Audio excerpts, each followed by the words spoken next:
Greetings one and all, I'm Red Angel, and welcome to another episode of Late Night Ponderings, my series of mini editorials that covers a wide range of subjects. Today's subject is Burning Down Your Comfort Zone, a lesson from Pyre. It should be unsurprising to anyone who watches my channel that I pre-ordered Pyre, considering it's another title from my favorite developer, Supergiant Games. I had kept myself blind to the game prior to release and only knew of the promotional artwork for it, so I was going in without any knowledge of what it was.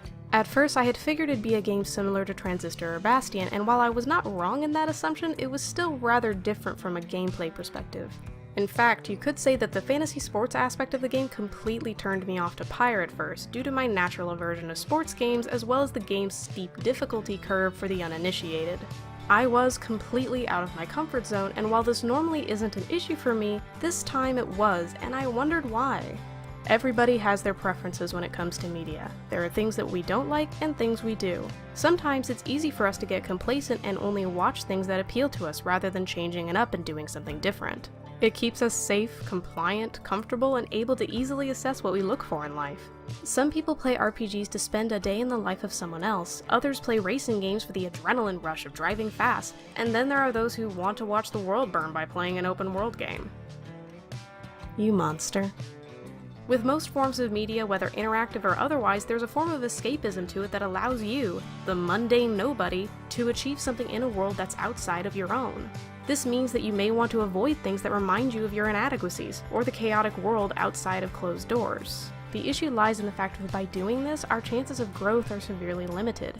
As humans, a big part of our lives is spent growing and changing, even if it is in small intervals. We are fluid and adaptable creatures that are able to change in order to survive, which we've done for thousands of years. Leaving your comfort zone by launching yourself out of the place that makes you feel safe is a way to encourage personal growth and to become a more well-rounded person.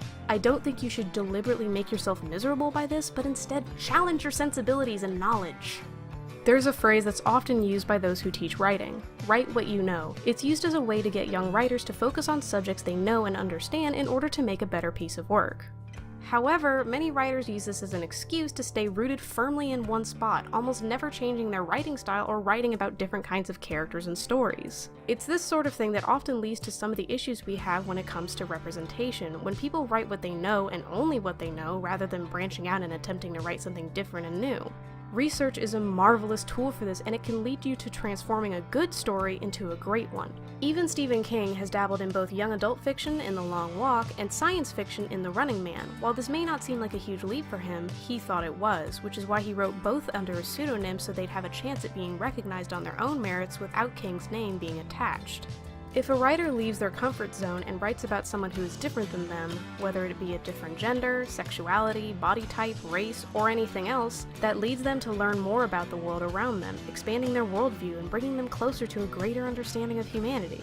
Pyre is another good example of this. I had become frustrated with Pyre because despite my experience with playing video games as a whole, sports games have never been my forte, so I struggled while playing. I was even ready to uninstall and go back to playing other games in my queue when I realized a big reason I was frustrated.